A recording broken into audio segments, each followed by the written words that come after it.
Assalamualaikum warahmatullahi wabarakatuh. Perkenalkan, nama saya Indri Khaira Mustakimah. Saya dari SDN Toblong 03 dan saya adalah calon guru penggerak angkatan 8 Kabupaten Bandung. Pada hari ini, hari Sabtu, tanggal 22 Juli 2023, saya akan melaksanakan diseminasi modul 1.4, yaitu tentang budaya positif yang menjadi aksi nyata saya pada modul 1.4 yang bertempat di SDN Toblong 03. Selamat menyaksikan dan terima kasih. Satu pramuka untuk satu Indonesia, melangkah maju menuju masyarakat yang sentosa. Jayalah pramuka, jayalah Indonesia. Bismillahirrahmanirrahim. Assalamualaikum warahmatullahi wabarakatuh.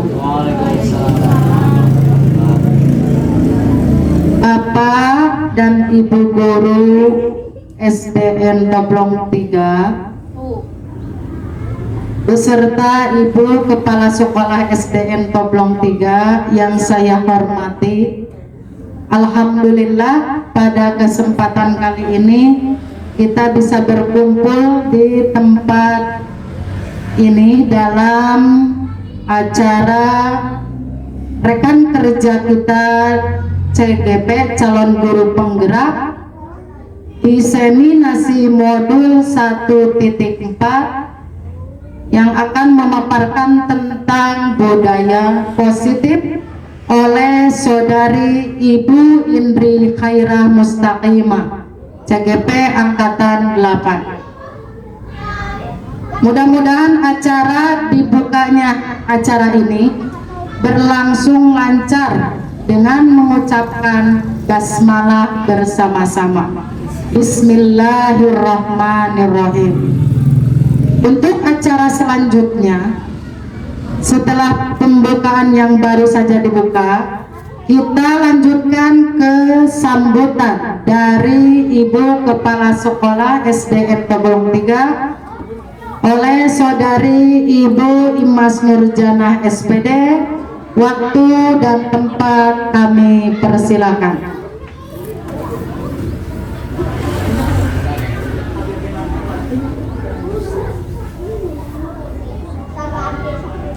Bismillahirrahmanirrahim. Assalamualaikum warahmatullahi wabarakatuh.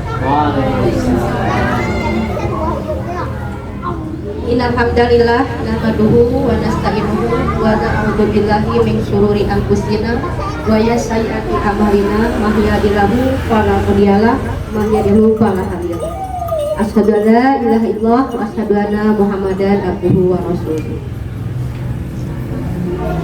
Pertama-tama saya ucapkan terima kasih kepada pembawa acara yang telah memberikan kesempatan kepada saya, kepada Bapak beserta Ibu guru SDN Toblong 3 yang telah hadir pada hari ini. Saya ucapkan terima kasih, dan kepada Ibu Indri Khaira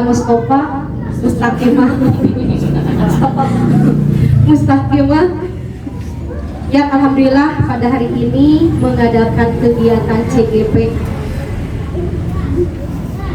Puji serta syukur kita panjatkan kepada Allah Subhanahu wa Ta'ala yang telah memberikan beribu-ribu kenikmatan kepada kita semua, terutama nikmat iman, Islam serta sehat. Alhamdulillah, dengan kesempatan hari ini Allah telah memberikan kesehatan kepada kita semua, sehingga kita semua bisa melaksanakan apa yang kita rencanakan.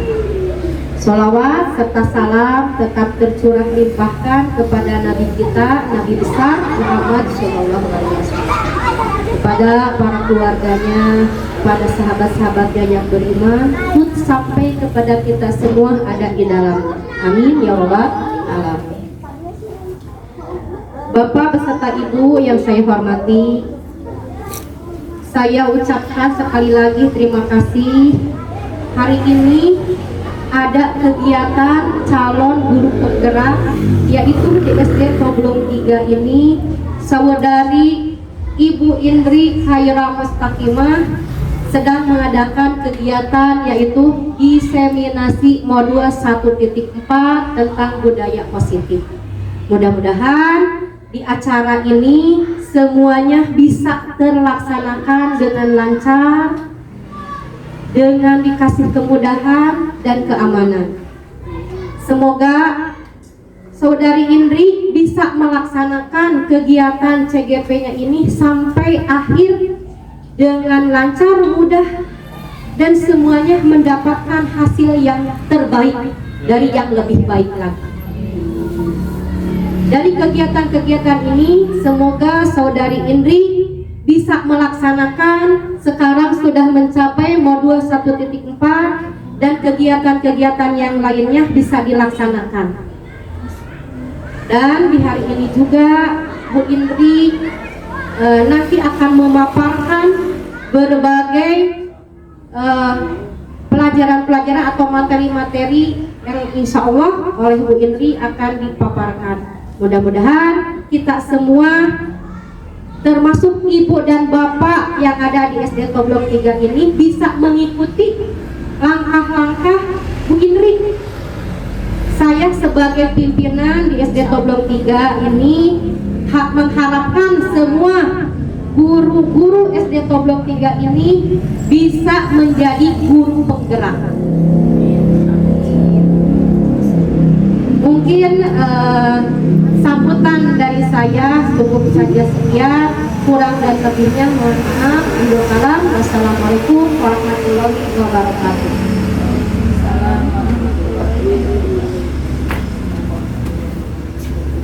Terima kasih sambutannya dari Ibu Kepala Sekolah SDN Toblong 3. Mudah-mudahan apa yang diharapkan oleh Ibu KS khususnya yang bersangkutan Ibu Indri Khaira Mustaqimah dalam pelaksanaan CGP-nya berjalan lancar dan mendapatkan nilai dan hasil yang terbaik bagi Ibu Indri Khaira Mustaqimah.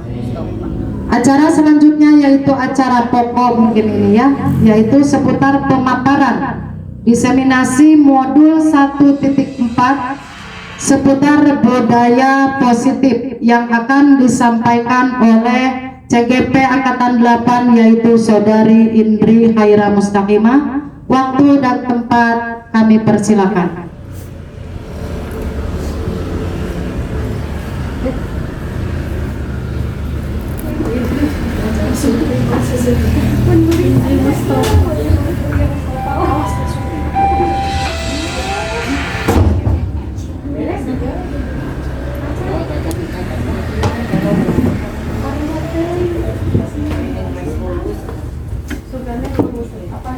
Assalamualaikum warahmatullahi wabarakatuh. Waalaikumsalam warahmatullahi wabarakatuh.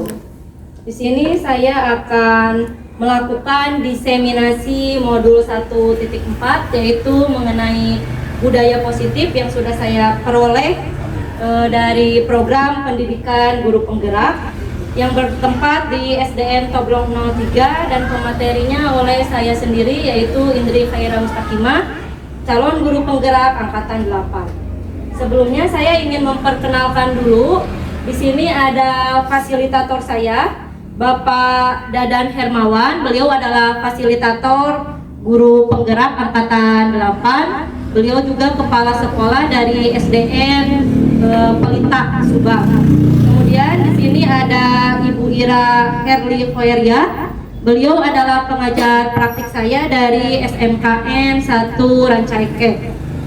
Kemudian yang selanjutnya ada yang kita tahu sendiri ya, Ibu Kepala Sekolah kita tercinta, Ibu Imas Nurjana. Dan yang terakhir ada saya sendiri yang akan memaparkan materi yaitu Indri Khaira Mustaqimah.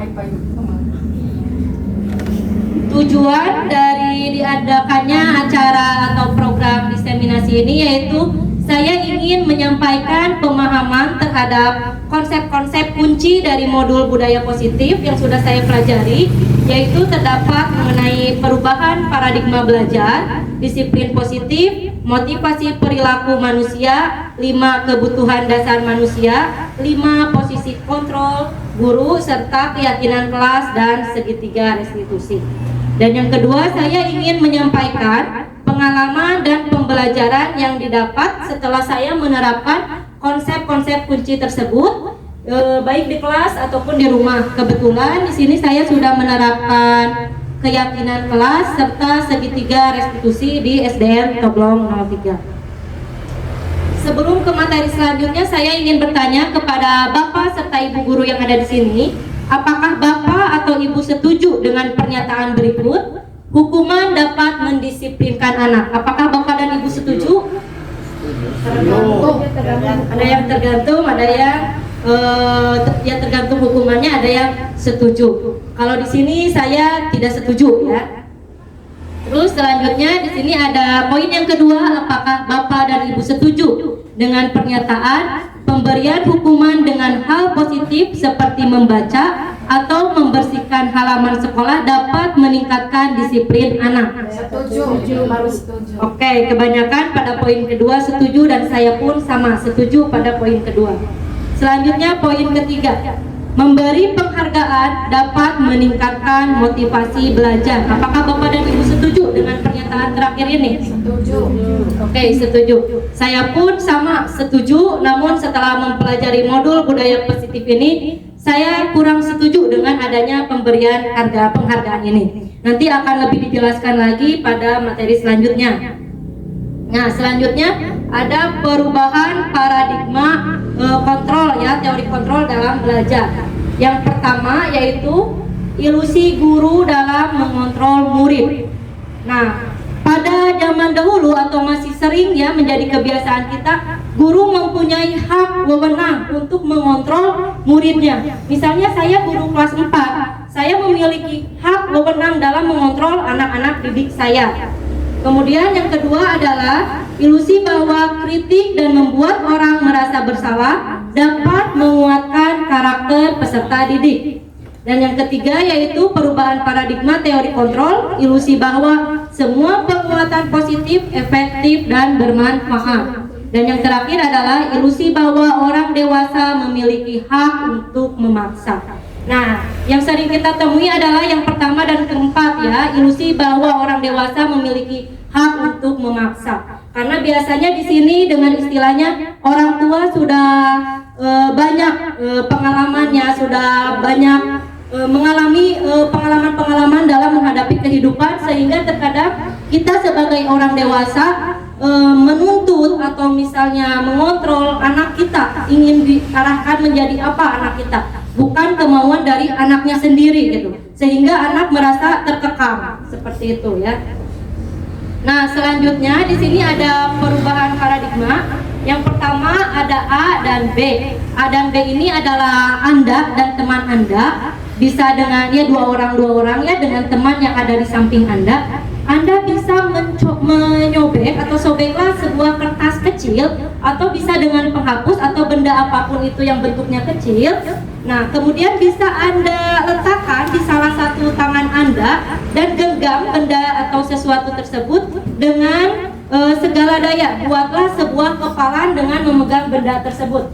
Misalnya seperti ini, kita mempunyai kertas kecil, dibuat kecil, kita genggam menggunakan tangan kita dan kita minta bantuan teman yang ada di sebelah kita untuk membuka genggaman kita.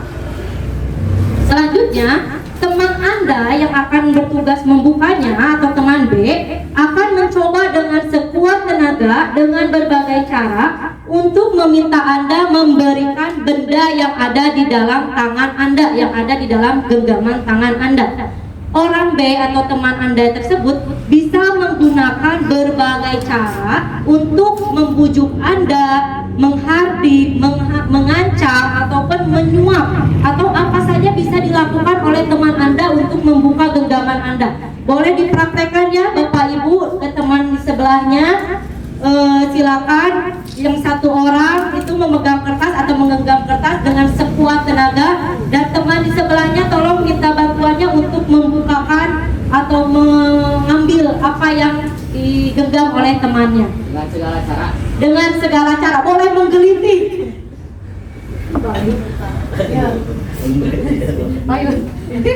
Yang menggenggam tolong digenggam erat ya.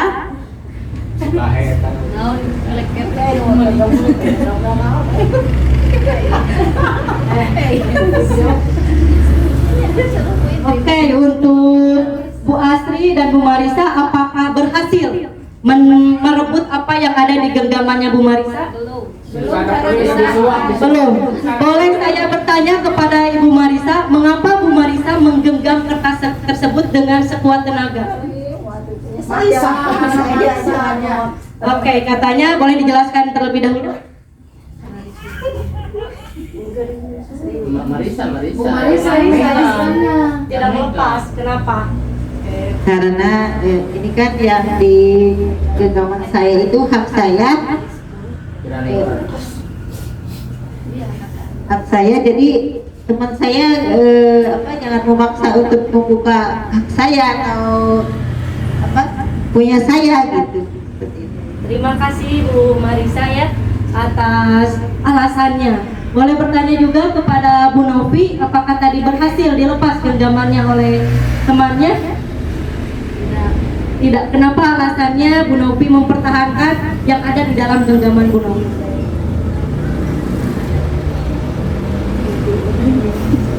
karena memaksa. Karena memaksa gimana? Karena jangan memaksa sesuatu yang bukan hak. Terima kasih kepada Bu Novi dan Bu Marisa ya. Terkadang kita tidak ingin melepaskan karena apa yang ada di dalam genggaman kita ini merupakan hal yang penting bagi kita ya. Namun teori kontrolnya itu ada pada diri kita. Kalau kita ingin menggenggam sekuat tenaga, pasti kita tidak akan membukanya atau melepasnya kepada teman kita. Namun jika diri kita ingin melepasnya, maka tanpa teman kita berusaha pun kita akan memberikannya. Nah, di sini diharapkan nantinya Bapak Ibu serta anak-anak yang kita ajarkan memiliki motivasi dari dirinya sendiri yang berasal dari dalam dirinya sendiri tanpa paksaan dari orang lain. Ya, selanjutnya di sini ada perubahan paradigma stimulus respon. Bila kita ingin membuat kemajuan perlahan, sedikit-sedikit ubahlah sikap atau perilaku kita sendiri ya. Jadi kita merubah dari diri kitanya sendiri apabila kita ingin merubah orang lain. Namun bila kita ingin memperbaiki cara-cara utama kita, maka kita perlu mengubah kerangka acuan. Ubahlah bagaimana Anda melihat dunia, bagaimana Anda berpikir tentang manusia. Ubahlah paradigma Anda, skema pemahaman dan penjelasan aspek-aspek tertentu tentang sebuah realitas. Seperti misalnya stimulus respon, apabila dulu kita berpandangan bahwa kebutuhan kita itu sama, nah pada teori kontrol ini berubah menjadi realitas atau kebutuhan kita berbeda. Kebutuhan setiap anak berbeda. Ini sama dengan layaknya pemikiran dari filosofi Ki Hajar Dewantara mengenai pendidikan. Kita sebagai bapak atau ibu guru ini berperan sebagai petani atau tukang kebun, di mana seorang petani atau tukang kebun akan merawat tanamannya dengan setulus hati, menyiramnya, memberi pupuk, memberi pestisida atau biar tidak terkena hama ya, akan memberikan perawatan yang sangat baik. Namun ada yang perlu kita ingat, kita sebagai petani atau tukang kebun tidak bisa memaksa apabila kita menanam tanaman padi, ketika ingin dipanennya nanti ingin menjadi jagung, itu tidak akan bisa. Begitu pula dengan anak didik kita. Anak didik kita itu memiliki kepribadian yang berbeda-beda, memiliki karakter yang berbeda-beda, sehingga kita tidak bisa menyamaratakan mengenai anak didik kita. Gaya belajarnya pun otomatis berbeda-beda. Kita sebagai guru di sini hanya mempunyai peran untuk menuntun dan membimbing, karena setiap anak itu sebenarnya mereka terlahir tidak dalam gelas kosong ya Bapak Ibu, tapi mereka terlahir sudah memiliki garis-garis ya, garis abu-abu dalam dirinya sendiri ya. Nah, kita sebagai guru, Bapak Ibu guru di sini atau di sekolah hanya bertugas untuk menuntun atau membimbing dan menebalkan garis-garis yang sudah ada dalam diri peserta didik, menebalkan garis-garis yang sudah baik serta mengaburkan dan menghapus garis-garis yang kurang baik dalam diri peserta didik. Jadi kita tidak bisa memaksakan anak didik A harus seperti apa, anak didik B harus seperti apa, karena mereka datang ke sekolah sudah mempunyai garis abu-abu itu masing-masing. Kita hanya perlu untuk menuntun dan membimbing mereka supaya mereka nantinya bisa menjadi manusia yang merdeka sesuai dengan kodrat alam dan kodrat zamannya. Kita tidak bisa menyamakan pendidikan zaman dahulu dengan zaman sekarang, apalagi sekarang sudah semuanya berbasis digital ya Bapak Ibu, seperti itu. Kemudian kita tidak bisa memaksakan kepada anak, tapi kita yang harus memandang dunia anak, kita yang harus mempelajari anak. Mengapa anak-anak tidak bisa mengikuti keinginan kita? Karena anak-anak belum pernah dewasa, Bapak Ibu ya. Namun kita semua di sini pernah mengalami masa anak-anak, masa remaja. Kita pernah berada di dunia anak-anak. Nah, jadi memang selayaknya kita sebagai orang dewasa menuntun, membimbing anak dan memahami dunia anak, seperti itu ya. Selanjutnya latar belakang dari pemaparan atau diseminasi ini yaitu seorang guru yang baik harus memiliki kemampuan dalam mewujudkan budaya positif di kelas atau di sekolah. Hal ini bertujuan untuk menunjang perannya dalam memimpin pembelajaran yang berpihak pada murid. Sebenarnya pembelajaran yang berpihak pada murid bukan saat ini saja ya, tapi memang sudah dari dulu bahwa pembelajaran seharusnya memang student center ya, berpusat pada murid. Nah, di sini ada kata mewujudkan budaya positif. Apa itu budaya positif? Ada yang tahu Bapak Ibu apa itu budaya positif? Bu Cucu, Ibu Imas, ada yang tahu apa itu budaya positif?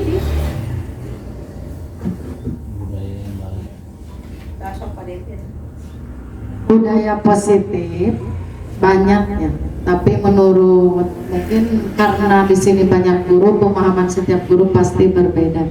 Salah satunya budaya positif kebiasaan atau jenis pembiasaan atau perilaku atau sikap yang ada pada diri murid yang bisa mempengaruhi pola berpikir dalam bertata, bertiti atau berkata dan bertutur, yang akhirnya nanti meningkatkan prestasi pembelajaran anak didik tersebut,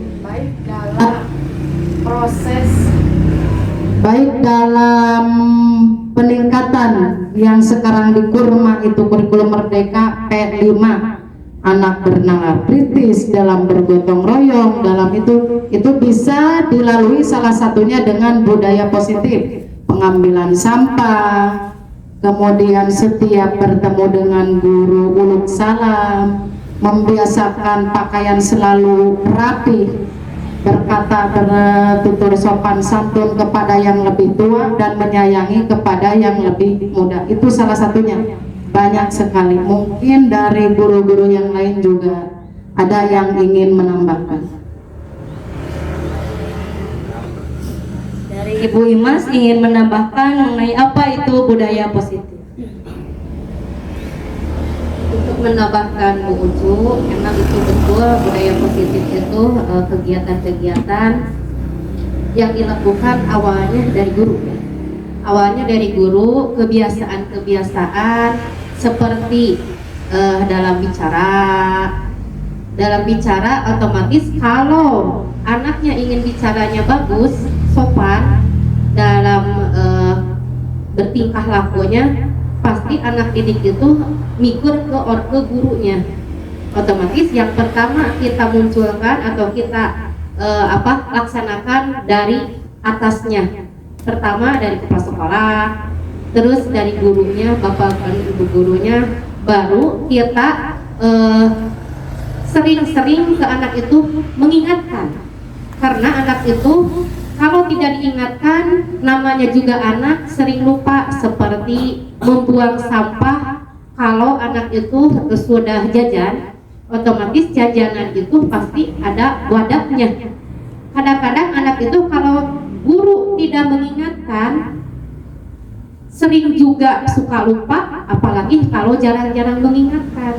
Nah, dibiasakan guru itu sering mengingatkan bahwa sampah bekas makanan harus dibuang ke tempatnya. Terus kebiasaan-kebiasaan seperti mengucap salam kepada guru, kepada temannya juga apabila kita berpapasan atau bertemu. Selain itu biasanya spontan ya, kegiatan spontan. Tapi kegiatan spontan juga tetap intinya dari guru, dari awalnya dari pimpinannya juga, dari kepala sekolah. Mungkin banyak lagi ya, hanya itu saja tambahannya. Ya, terima kasih kepada Ibu Kepala Sekolah, Ibu Ima, serta Bu Ucu yang sudah memaparkan mengenai pemahamannya mengenai budaya positif ya. Betul sekali, budaya positif itu memang banyak ya, contohnya seperti tadi dalam hal membuang sampah, dalam sikap 5S, sopan, salam, santun, yang seperti itu termasuk ke dalam budaya positif. Dan memang harus dari gurunya sendiri yang menjadi role modelnya terlebih dahulu supaya budaya positif itu nantinya bisa tertanam dalam diri anak-anak sehingga nantinya bisa menjadi budaya yang continue atau mendasar ya dari sekolah kita. Oke, di sini adalah pengertian dari budaya positifnya itu sendiri. Selain yang tadi dikemukakan oleh Ibu Cucu serta Ibu Imas itu sudah betul ya. Nah, di sini adalah nilai-nilai, keyakinan-keyakinan serta kebiasaan-kebiasaan di sekolah yang berpihak kepada murid supaya dia bisa berkembang menjadi pribadi yang kritis, pribadi yang bertanggung jawab dan memiliki budi pekerti yang baik, seperti itu. Kemudian selanjutnya, konsep inti dari budaya positif yang akan dipaparkan pada diseminasi ini. Bila melihat kotaknya ada 6 subjudul ya. Nah, yang pertama yaitu disiplin positif, kemudian yang kedua yaitu motivasi perilaku manusia, yang ketiga 5 kebutuhan dasar manusia, yang keempat 5 posisi kontrol guru, yang kelima yaitu keyakinan kelas atau keyakinan sekolah, dan yang terakhir yaitu segitiga restitusi. Nah, selanjutnya mengenai disiplin positif. Disiplin positif ini yaitu suatu cara penerapan disiplin tanpa adanya kekerasan atau ancaman yang dalam praktiknya melibatkan perilaku komunikasi efektif yang terjadi antara guru dan murid ya. Nah, kemudian disiplin positif ini tujuannya yaitu untuk menanamkan motivasi pada murid-murid kita untuk menjadi orang yang seperti apa yang mereka inginkan nantinya dengan cara mereka menghargai dirinya sendiri dengan nilai-nilai yang mereka yakini. Nah, apabila murid telah memiliki motivasi intrinsik ini, motivasi intrinsik ini adalah motivasi yang muncul dari dalam dirinya sendiri ya, dari diri orangnya itu sendiri. Nah, apabila motivasi intrinsik yang muncul ini insya Allah akan berlaku atau akan menjadi pembiasaan atau budaya positif dalam jangka panjang. Berbeda apabila motivasi itu berasal dari luar ya. Biasanya kalau dari luar itu jangkanya pendek gitu dan hanya pada momen-momen tertentu dia memiliki budaya positif. Namun apabila motivasi ini berasal dari dalam dirinya sendiri, maka ini akan berjalan atau lebih efektif dalam jangka waktu yang panjang karena dia pasti memiliki tujuan ingin menjadi apa dirinya sendiri dengan nilai-nilai yang mereka yakini dan mereka percaya untuk tujuan yang lebih mulia. Selanjutnya ini adalah nilai-nilai kebajikan dari disiplin positif, yaitu ya, disiplin positif akan membawa murid pada nilai kebajikan yang sesuai dengan profil pelajar Pancasila. Mungkin di sini Bapak Ibu juga sudah mengetahui ya, ada 6 dimensi profil pelajar Pancasila, yaitu yang pertama ya betul ya. Yang pertama adalah beriman dan bertakwa kepada Tuhan Yang Maha Esa. Kemudian yang kedua adalah berkebinekaan global. Kemudian yang ketiga adalah bergotong royong, betul ya. Dan selanjutnya ada yang keempat yaitu mandiri. Selanjutnya kreatif, dan yang terakhir adalah bernalar kritis ya. Nah, itu adalah 6 dimensi dari profil pelajar Pancasila. Jadi tujuan pendidikan saat ini kita mengharapkan anak-anak didik kita nantinya bisa menjadi anak-anak yang memiliki nilai-nilai kebajikan profil pelajar Pancasila ya, seperti itu. Kemudian di sini selanjutnya motivasi perilaku manusia. Ini bukan hanya dalam diri peserta didik saja ya, tapi ini berlaku untuk kita juga orang dewasa. Kita sebagai orang dewasa memiliki motivasi perilaku dalam setiap tindakan kita, baik itu tindakan yang sudah kita lakukan ataupun tindakan yang akan kita lakukan. Ada motivasi yang paling rendah ini. Nah, motivasi perilaku manusia yang paling rendah yaitu motivasi untuk menghindari ketidaknyamanan atau hukuman. Biasanya diri mereka akan bertanya-tanya, apa yang akan terjadi apabila saya tidak melakukannya.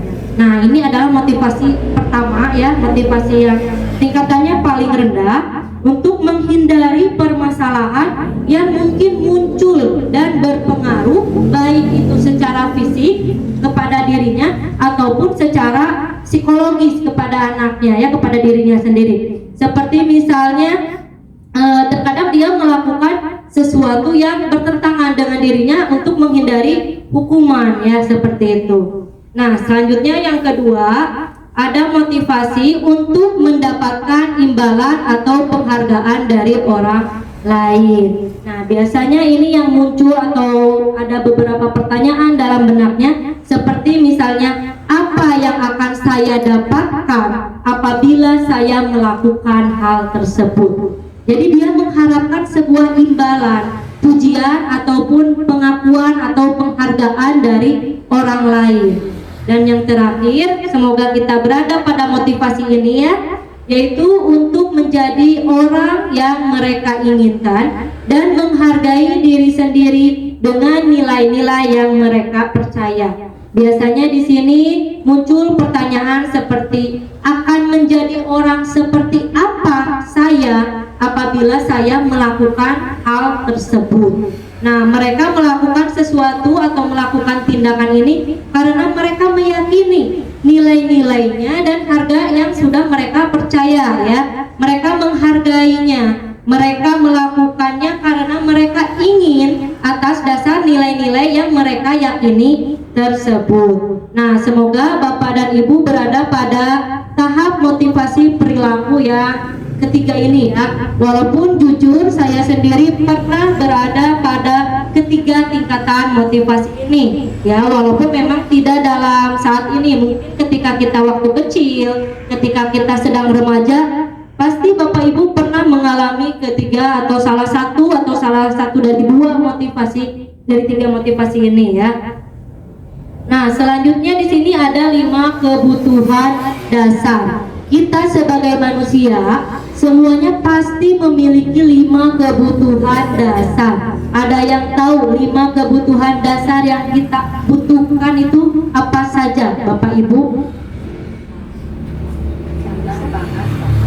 Sandang, pangan, papan. Oke, betul. Baru 3 katanya. Kebutuhan apa? Batiniah dan lahiriah ya, kata Ibu Marisa. Betul ya, apa yang diungkapkan oleh Bu Asri serta Bu Marisa betul. Karena apalagi kalau dalam kurikulum Merdeka ataupun pendidikan yang sedang saya ikuti saat ini, saya mendapat motivasi dari fasilitator saya, tidak ada yang namanya salah dalam kurikulum saat ini. Dalam pendidikan saat ini itu tidak ada yang namanya salah, semuanya benar. Karena pasti kita mengungkapkan sesuatu memiliki alasan tersendiri ya, alasan tertentu. Nah, ini adalah 5 kebutuhan dasar pada anak ataupun pada manusia ya, kita orang dewasa juga, kebutuhan untuk bertahan hidup. Nah, kita pasti ingin bertahan hidup, yaitu dengan cara apa? Nah, tadi biasanya yang disebutkan oleh Bu Astri, betul ya, sandang, pangan itu termasuk ke dalam kebutuhan untuk bertahan hidup. Kemudian yang kedua ada kebutuhan cinta dan kasih sayang. Ini betul tadi yang diungkapkan oleh Bu Marisa ya, kebutuhan batiniah dan lahiriah ya. Walaupun batiniah dan lahiriah ini cukup luas ya. Nah, setiap anak pasti membutuhkan cinta dan kasih sayang dari orang-orang di sekitarnya ataupun dari temannya. Namun, semoga di sini kita juga bisa memberikan cinta dan kasih sayang pada sesama rekan kita ya, dalam tahap yang wajar ya.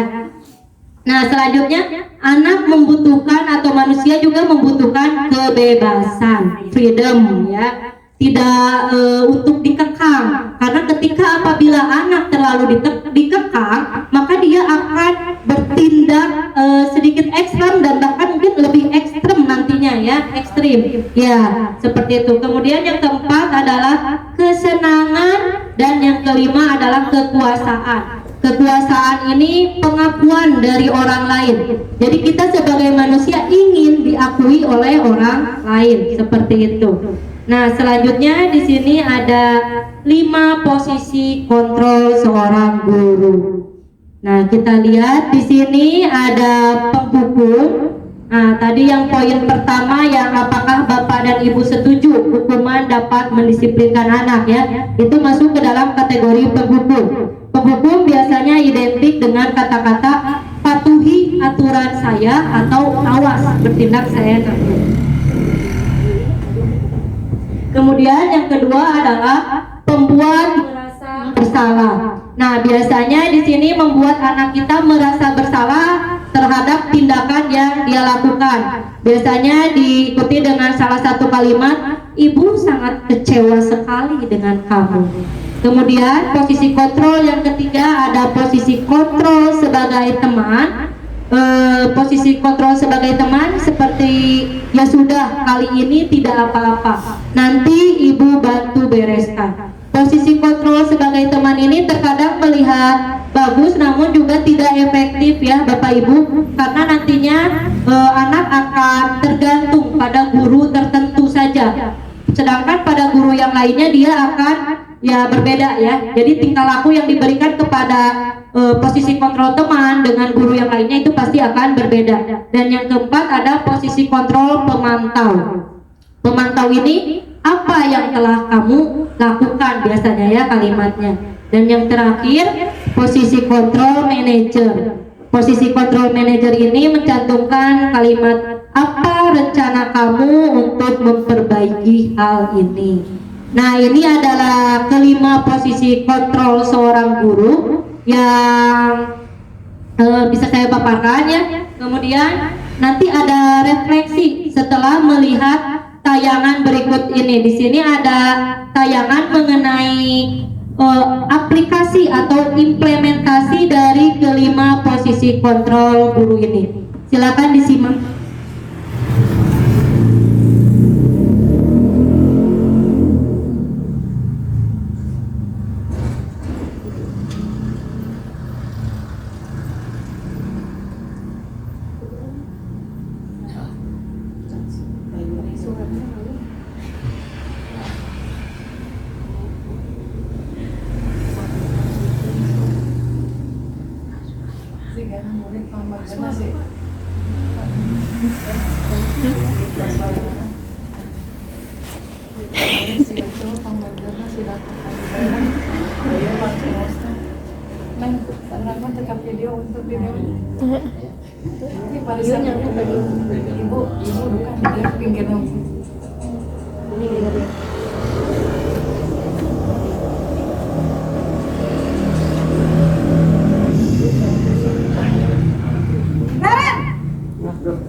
Sini kamu. Penghukum ya. Selamat pagi, Bu. Selalu terlambat. Kamu deh pasti terlambat. Ya panggil dihukum mas. Apa? Apa coba? Alasan kamu apa lagi? Kapan sih kamu tidak terlambat? Malas sekali ya kamu jadi anak. Saya Dasar pemalas. orang tua. Gak kapok-kapok sih kamu. Sudah berapa kali terlambat? Sana, kamu keliling lapangan basket 2 kali. Kenapa saya harus keliling lapangan basket, Bu? Kenapa? Kamu kalau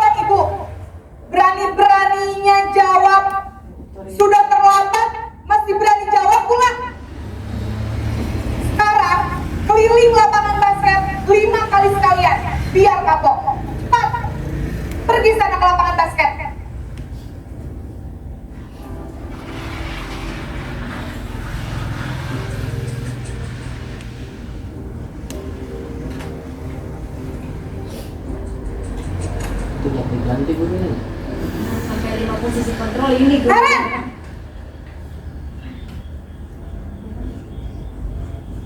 Selamat pagi Bu.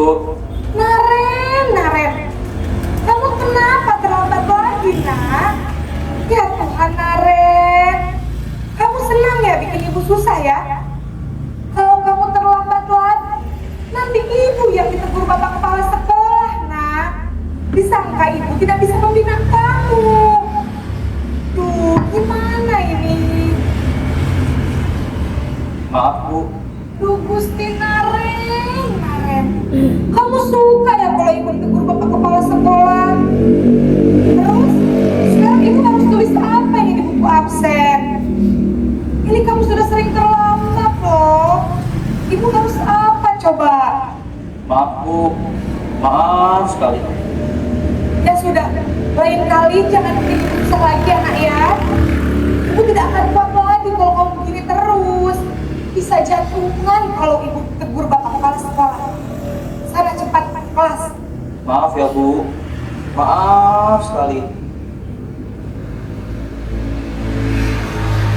Posisi pembuat rasa bersalah berbicara dengan nada tenang.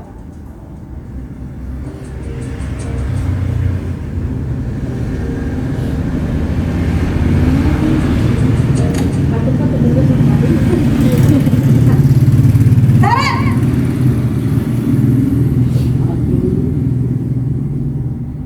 Selamat pagi Bu. Wah, sudah jam berapa ini nak? Terlambat lagi ya sayang. Iya Bu. Habis ibu saya lupa bangunkan saya Bu. Kamu malah menyalahkan ibu kamu. Kamu bukannya anak yang larinya paling kencang. Kok terlambat sih? Iya Bu. Saya memang terlambat bangun tadi. Jadi biarpun saya lari kencang, tetap gak kekejar Bu. Ya sudah sana. Nanti lain kali larinya lebih kencang lagi ya. Biar gak terlambat lagi. Bikin seneng ibu. Demi ibu. Bisa kan? Bisa lah Bu. Ya sudah sana masuk kelas. Ibu beresin urusan absen kamu. Kamu ini ada-ada saja.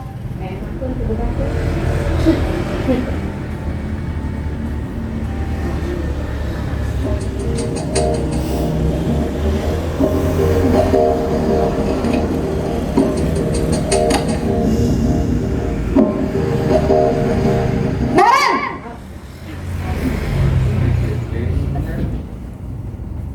Selamat pagi Bu. Naren, apa peraturan sekolah kita tentang jam berapa kita harus masuk sekolah, nak? Kita harus di sekolah jam 7 Bu. Iya betul, sekarang sudah jam 7.20. Naren sudah tahu konsekuensinya jika terlambat hadir. Paham Bu. Saya harus tinggal kelas pas jam istirahat selama 20 menit. Iya benar, konsekuensinya demikian. Jadi nanti jam 9.30 pas istirahat, kamu harus tinggal di kelas, kerjakan tugas tambahan untuk ketertinggalan kamu, ya? Baik Bu.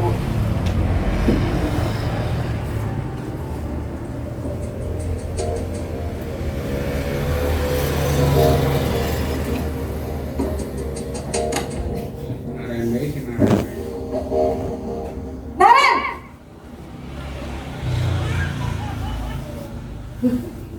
Selamat pagi Bu. Selamat pagi Naren. Maaf Bu, saya terlambat. Iya, sekolah masuknya jam 7, sekarang sudah jam 7.20. Jadi sekarang bagaimana ini Naren? Maaf Bu, saya lupa setel alarm saya semalam. Baiklah, menurut kamu, keyakinan sekolah yang mana yang perlu kamu tingkatkan? Menghargai diri sendiri dan orang lain mungkin ya Bu. Setuju. Jadi, apakah Naren meyakini prinsip saling menghormati tersebut? Iya Bu, saya meyakininya. Apakah Naren bersedia memperbaiki masalah keterlambatan? Bersedia Bu. Bagaimana kamu akan memperbaiki masalah keterlambatan ini? Saya akan coba untuk tidak lupa menyetel alarm saya Bu. Baik, kalau Naren lupa menyetel alarm di rumah, ada orang yang kira-kira bisa bantu mengingatkan tidak? Ada Bu, kakak saya, Kak Emma. Ada lagi selain Kak Emma? Selain Kak Emma, ada ibu saya. Baik, jadi yang mengingatkan Naren adalah Kak Emma dan Ibu Kapia. Kira-kira akan mulai setel alarm kapan nih Naren? Setelah pulang sekolah, akan segera saya lakukan. Baik, jadi Naren akan setel alarm untuk bangun besok pagi dan akan diingatkan oleh kakak dan ibu dan Naren ya.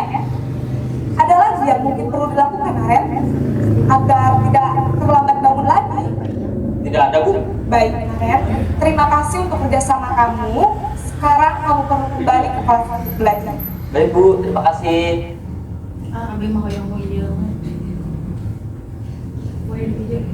Ya, terima kasih Bapak Ibu yang sudah menyimak contoh dari kelima posisi kontrol guru ya. Tadi di sana sudah ditampilkan bagaimana seorang posisi kontrol guru penghukum, pembuat orang merasa bersalah, teman, pemantau, serta manajer. Nah, selanjutnya yang ingin saya tanyakan yaitu mari kita refleksi terhadap diri kita sendiri ya Bapak Ibu. Kira-kira Bapak atau Ibu pada tahap ini sebagai guru nih saat ini berada pada posisi kontrol yang mana? Ada yang penghukum, ada yang pembuat orang merasa bersalah, ada yang sebagai teman, kemudian ada sebagai pemantau, dan yang terakhir adalah sebagai manajer. Kira-kira saat ini Bapak atau Ibu guru sudah berada atau sedang berada pada tahap posisi kontrol yang mana? Ya, kontrol. Mangga Bu Astri dikemukakan. Tidak apa-apa ya, jangan malu karena kalau jujur ya, jujur dari diri saya sendiri, ini saya kemukakan dari diri saya sendiri.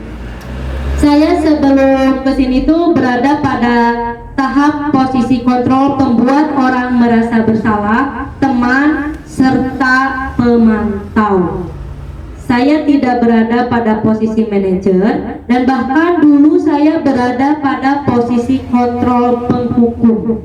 Ya, namun penghukum itu sudah saya lakukan 1 tahun ke belakang apa 2 tahun ke belakang ya. Namun itu tidak berjalan efektif, malah tetap menjadi-jadi sehingga ya tidak membuat anak jerah. Sehingga saya waktu itu sudah mulai ada di posisi pembuat orang merasa bersalah, kemudian teman dan pemantau. Dan pada saat ini saya sedang berusaha ya, karena saya juga masih belajar untuk berada pada posisi kontrol manager. Namun saya juga ingin mengetahui dari sebagian Bapak atau Ibu yang ada di sini sudah berada pada tahap posisi kontrol yang mana? Silakan Ibu Astri. Terima kasih buat Bu Indri. Kalau di kelas biasanya saya memposisikannya sebagai posisi guru yang sebagai teman, karena kalau biasanya kalau anak kelas 1 itu kesiangan, kalau saya tegur pasti dia menangis ya Bu, besoknya gak mau sekolah. Biasanya begitu kalau anak kelas 1. Kalau di posisi saya sebagai guru, saya jujur sering saya kesiangan. Saya mengakui itu, karena ya ke satu saya ambil positifnya. Itu untuk membangun bagi saya. Oh saya salah, saya kesiangan seperti itu. Kalau di murid biasanya saya memposisikan kontrol guru itu sebagai teman Bu Indri. Kalau ya yang saya tadi bicarakan, kalau anak kelas 1 saya tegur, kamu kesiangan contohnya. Ya, dia nggak mau sekolah, saya menurut sama egonya. Itu biasanya disebut teori psikoanalis ya biasanya. Ya seperti itu saya memposisikannya di kelas itu seperti itu. Tidak tahu sama teman-teman yang lain seperti apa posisinya. Seperti itu. Terima kasih. Ya, terima kasih kepada Bu Astri ya. Ya Bu Astri, maaf. Nah, kemudian saya ingin bertanya juga kepada Ibu Marisa, sudah berada pada posisi kontrol di mana kebetulan tadi Bu Astri mengajar di kelas 1 ya, kelas bawah, dan ini Bu Marisa mengajar di kelas 6. Assalamualaikum warahmatullahi wabarakatuh. kebetulan saya mengajar di kelas atasnya di kelas 6. Betul kata Bu Indri ya, beberapa tahun ke belakang memang guru mengontrolnya itu, posisi kontrolnya itu yaitu dengan menghukum dan juga sebagai apa yang tadi membuat ya merasa bersalah gitu ya. Nah, setelah melihat perkembangan ya saat ini, apalagi anak-anak, karakter anak-anak kalau berbeda-beda, kalau misalnya kita dihukum terus atau tidak jerah ya, sebetulnya malah makin menjadi-jadi, terulang lagi seperti itu. Akhirnya sekarang ini yaitu guru sebagai teman, saya selalu kenapa misalnya ada siswa kesiangan, jadi apa kita sharing dulu kenapa bisa kesiangan seperti itu, apakah ada masalah atau apa gitu ya. Jadi kita tidak menghukum, justru kita sebagai teman jadi sharing, jadi apa nih permasalahannya sampai bisa kesiangan seperti itu, dan belum sampai ke manajer atau seperti itu. Oke, terima kasih kepada Bu Marisa yang sudah mengemukakan refleksinya. Kemudian tadi pandangan dari sisi ibu guru ya. Saya ingin mendengar posisi kontrol dalam pandangan Bapak Guru. Kira-kira Bapak sebagai guru berada pada posisi kontrol yang mana? Mengapa Yudi? Kalau saya selama ini mengajar di sebelum-sebelumnya di SMP atau SMA, tentunya karena kebanyakan siswa-siswa itu melanggar, saya biasanya berada di posisi yang ke-1, penghukum, karena cenderung laki-laki atau bapak guru itu tegas ya, makanya kami memposisikan diri sebagai penghukum dan peredamnya yaitu oleh ibu-ibu guru, mungkin seperti itu. Ya, terima kasih kepada Bapak Yudi yang sudah mengemukakan refleksinya. Kemudian saya ingin mendengar satu refleksi lagi. Kira-kira ibu, terutama ibu kepala sekolah tercinta kita, berada pada posisi kontrol yang mana ya di sekolah kita? Silakan Ibu. Terima kasih Bu Indri. Emang saya tadinya jalannya dari guru ya.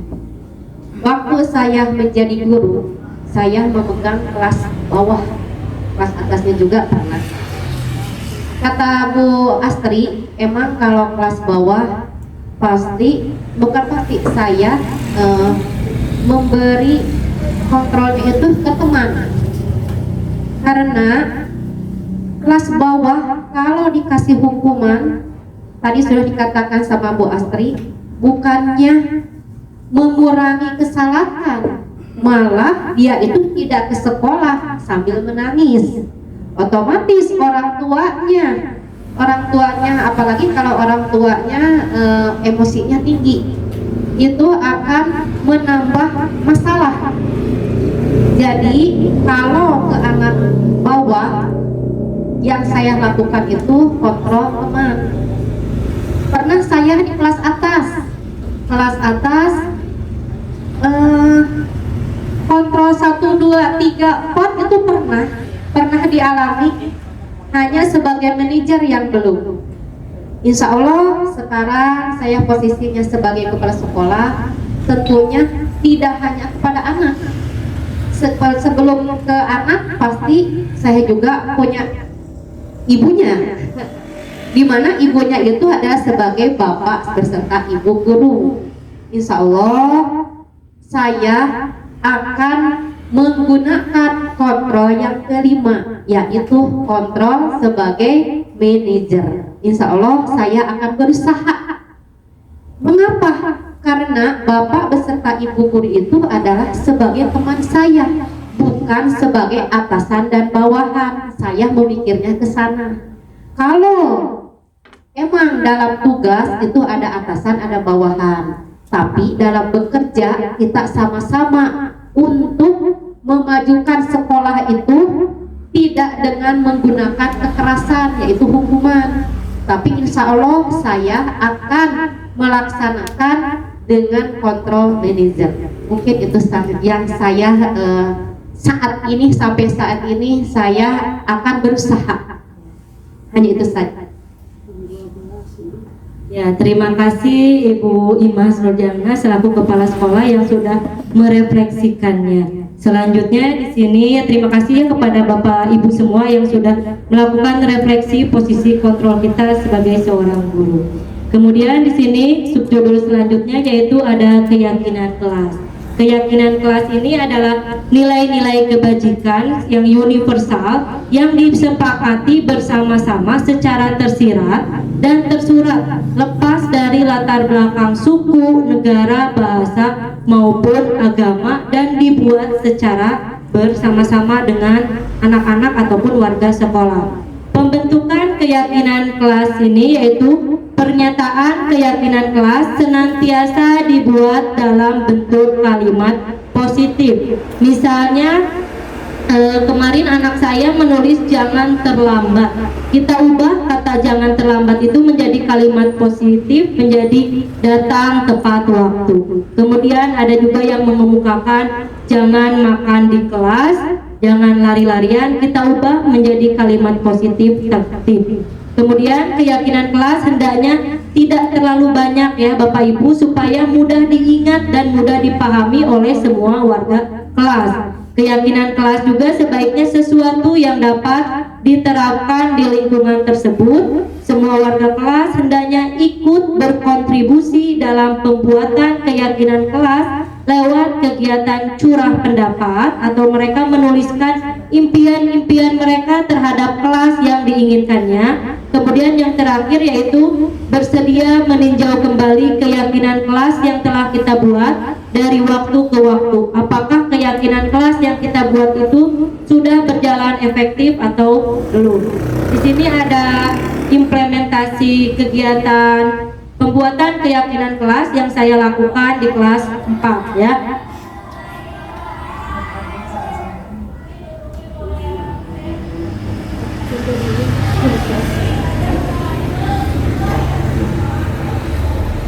Ini kebetulan anak didik saya yang baru ya di tahun ajaran sekarang.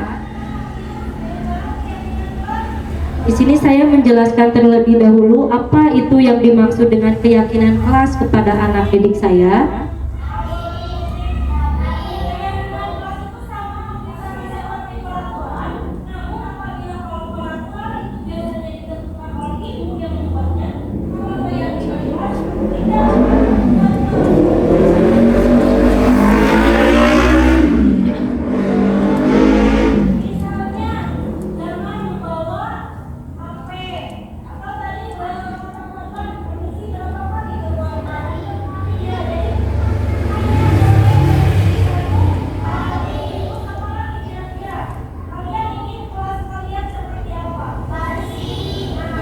Tadi itu merupakan pertanyaan pemantik kepada anak didik kita dengan kita menanyakan ingin kelas seperti apa kalian, suasananya ingin seperti apa.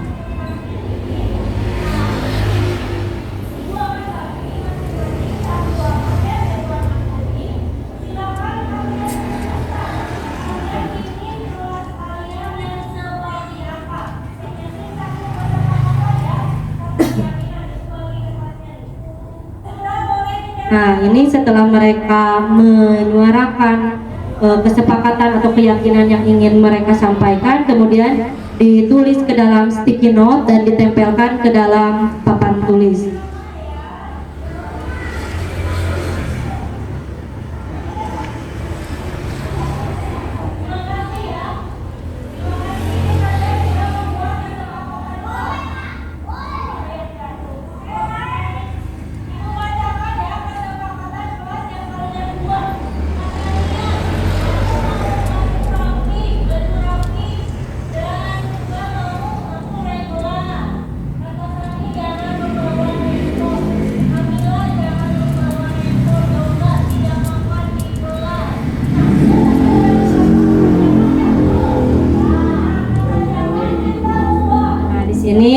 perubahan dari kalimat negatif menjadi kalimat positif.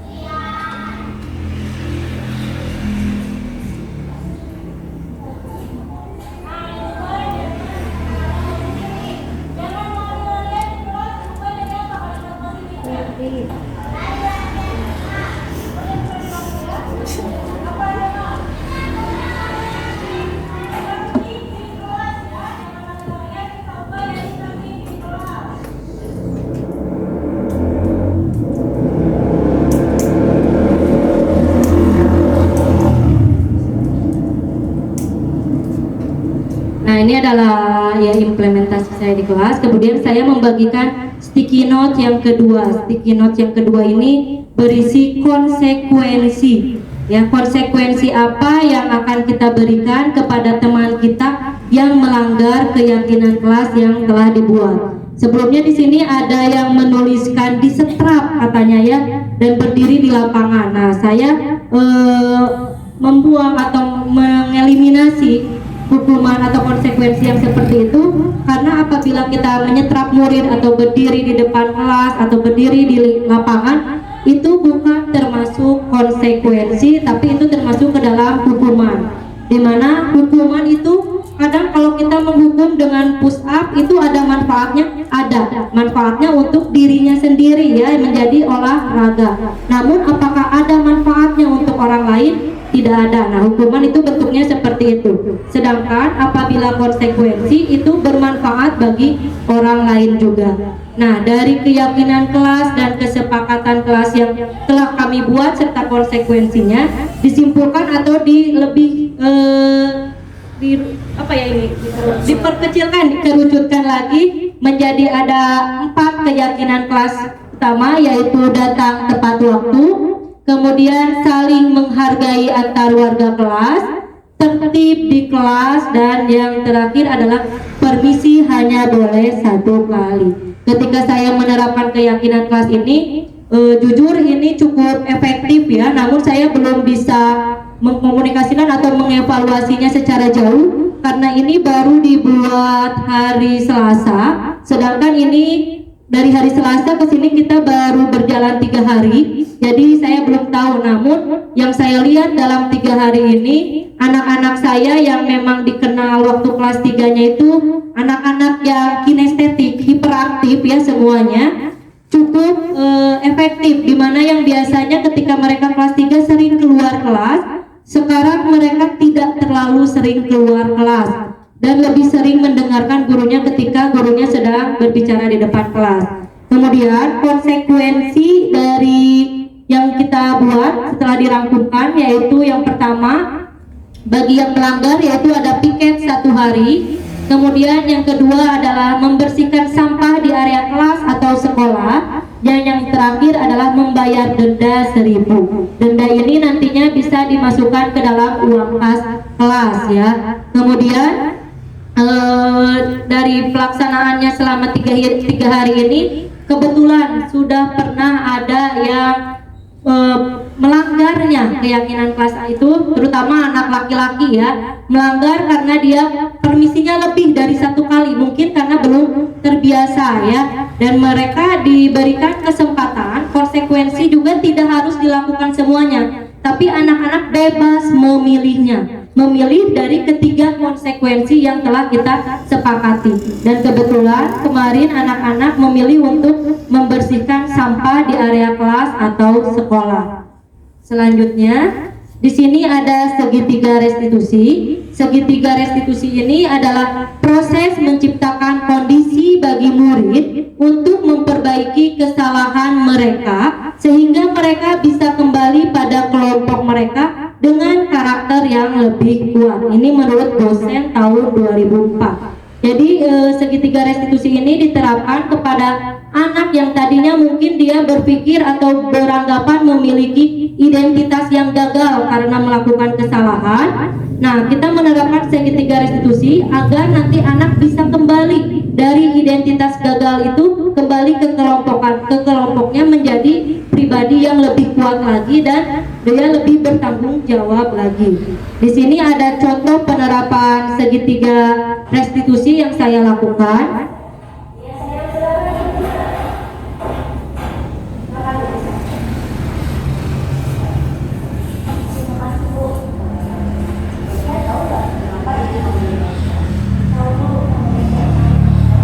Segitiga restitusi ini terdapat 3 sisi. Yang pertama, menstabilkan identitas.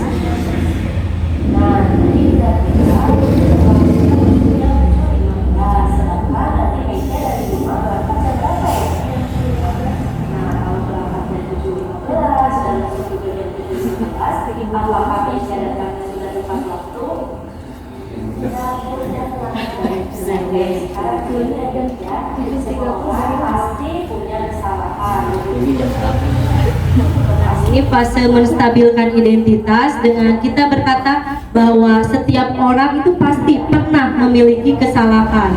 Bukan hanya kamu, tapi kita juga pernah sebagai orang dewasa melakukan kesalahan, ya.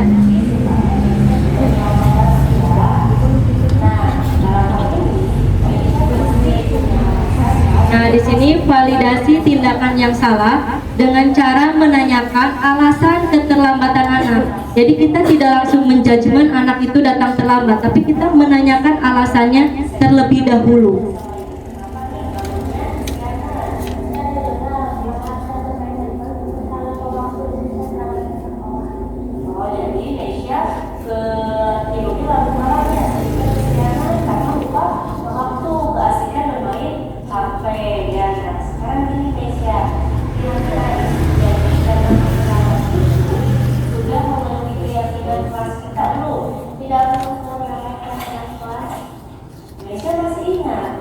Menanyakan keyakinan kelasnya.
Itu tadi adalah contoh penerapan segitiga restitusi, di mana segitiga restitusi ini terdapat 3 sisi ya dari segitiga. Yang pertama, kita menstabilkan identitas anak dengan cara menanyakan atau kita berkomentar kesalahan itu hal yang wajar ya. Namun, di sini ada kata namunnya. Kita tidak terus berada dalam kesalahan. Jadi kira-kira apa yang akan kita laksanakan? Dan tadi diucapkan juga dengan ibu pun pasti dan pernah melakukan kesalahan, karena kita tidak ada yang luput dari kesalahan. Kemudian validitas tindakan yang salah dengan cara menanyakan alasan dari kesalahan yang dibuat oleh anak didik kita atau oleh rekan kita. Kemudian yang ketiga adalah menanyakan keyakinan kelas. Jadi menanyakan keyakinan kelas apa yang mereka pahami atau yang mereka langgar. Kemudian dari keyakinan kelas itu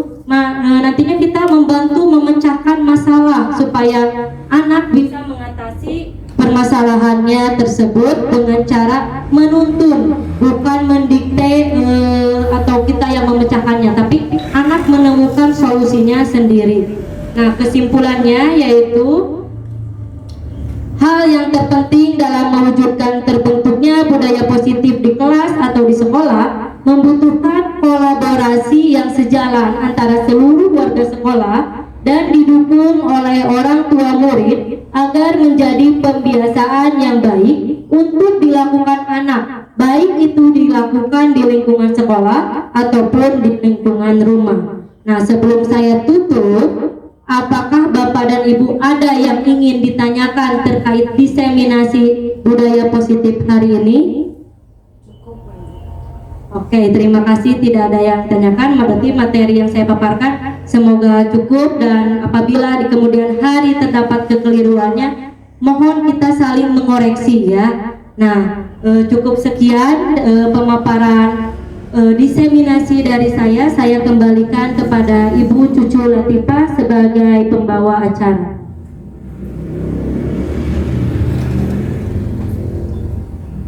Terima kasih kepada saudari Ibu Indri Khaira Mustaqimah yang telah memaparkan tentang modul 1.4 mengenai budaya positif. Kita sudah paham ya dengan pemaparan beliau ini, salah satunya untuk terbentuknya budaya positif yaitu kolaboratif antara seluruh stakeholder, staf guru, pendidik ataupun kepala sekolah serta orang tua dalam membiasakan budaya positif supaya anak terbiasa menjadi pembiasaan baik di rumah maupun di sekolah. Tanpa dukungan dan kolaboratif seluruh stakeholder, pembiasaan budaya positif tentu tidak akan tercapai dan tidak akan terlaksana. Mudah-mudahan dari awal sampai akhir langkah-langkah untuk menciptakan budaya positif seluruh guru, staf dan stakeholder yang ada di SDN Toblong 3 dapat menerapkan dan menciptakan suasana budaya positif supaya komplek SDN Toblong 3 memiliki pembiasaan demi terciptanya pribadi akhlakul karimah. Dari awal sampai akhir mungkin acara diseminasi dari saudari Ibu Indri dicukupkan sekian, diakhiri dengan bacaan hamdalah alhamdulillahi rabbil alamin. Akhirnya acara ini saya tutup dengan bacaan alhamdulillahi rabbil alamin.